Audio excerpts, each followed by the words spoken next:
तो आपने इतने बड़े बड़े स्टार्स के साथ काम किया है जी। तो और अब आप खुद, मेरा मतलब है आप शुरू से ही थे एक स्टार, तो बहुत बड़े आप थे पहले दिन से, लेकिन कभी ऐसा नहीं हुआ कि कोई लड़ाइयाँ शड़ाइयाँ हुई हों स्टेट नहीं पे, नहीं लोगों नहीं, के मुने रंगीले के साथ काम नहीं अच्छे करना? लोगों के साथ काम किया है, अच्छा अच्छे फनकारों के साथ। अच्छा नदीम साहब के साथ बहुत ज़्यादा किया। अच्छा। तो मैं, हमारी जोड़ी होती थी, मैं था, मुनव्वर ज़रीफ था। मुनव्वर ज़रीफ की अब आप बात कर रहे हैं तो मैं यहाँ पे नाज़रीन एक क्लिप अभी आपको पहले हम दिखा दें मुनव्वर ज़रीफ के साथ रंगीला का, उसके बाद फिर कुछ इसके ऊपर भी गुफ्तगू करनी पड़ेगी क्योंकि एक बड़ा हॉट तो सब्जेक्ट है। हम दोनों पहलवान थे, जी जी। दोनों खाड़े में लड़ते थे।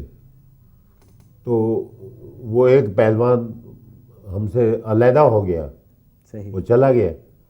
उसके बाद कोई पहलवान रहा ही नहीं अच्छा। मेरे मुकाबले में। नहीं तो आपने तो बड़ी देर लगाई मुनव्वर ज़रीफ के साथ, बड़े हाँ बड़े जी। काफ़ी प्रोजेक्ट्स किए। काफ़ी। तो उसमें क्या सच में लड़ाई होती थी एक तरह की कि बस एक दूसरे को नीचा नहीं, दिखाने की कोशिश करनी? कैमरे के सामने लड़ाई होती थी, सही। और लिहाज नहीं करते थे एक अच्छा। दूसरे। अच्छा सर, आपने लहरी साहब और वहीद मुराद के साथ भी काम किया, अभी क्लिप भी हम देखेंगे। हाँ जी। तो लहरी साहब का ज़रा स्टाइल कुछ चेंज था कॉमेडी करने का, और वहीद मुराद ज़रा चॉकलेटी हीरो मशहूर थे, तो आपको उनके साथ कैसा लगा या क्या आप? बहुत अच्छा जी। वो तो बड़े नफीस फनकार थे वहीद मुराद। जी। बड़ी नरम गुफ्तगू करते थे।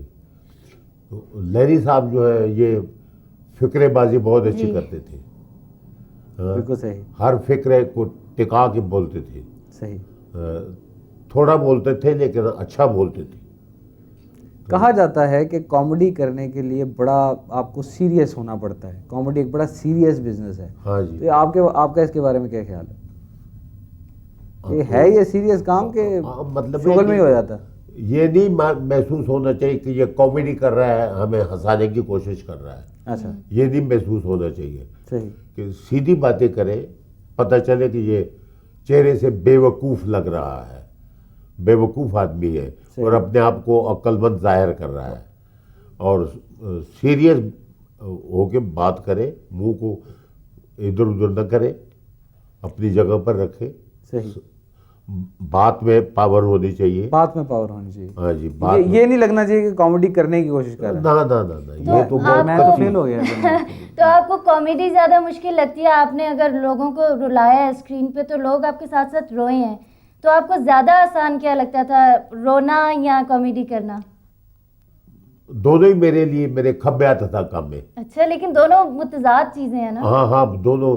उसके लिए फिर जो है ना ट्रेजेडी, उसके लिए फिर वो मूड बनाना पड़ता है जी। वो उसको आगे पीछे मूड बनाना कि ओ मेरी माँ मर गई है, मैं ये समझ रहा हूँगा, ये मैं ये वो जैसे होता है, तो ये मूड तारी करके तो फिर मैं बोलता था। आपने ट्रेजेडी बहुत अच्छी की, आपने इतनी अच्छी की कि लिटरली पूरा सिनेमा हॉल रो पड़ता था। हाँ जी। तो आपने उसके बाद डिसाइड नहीं किया कि आप चेंज कर लें, कॉमेडी छोड़ के सीरियस रोल्स की तरफ आ जाएं? मेरा मतलब है क्योंकि तो मैंने दोनों ही किए, लेकिन दोनों ही करता रहा। एज अ कॉमेडियन आपने बहुत ज़्यादा काम किया, हाँ स्टेज पे भी आपने ज़्यादातर कॉमेडी की, मूवीज़ में भी।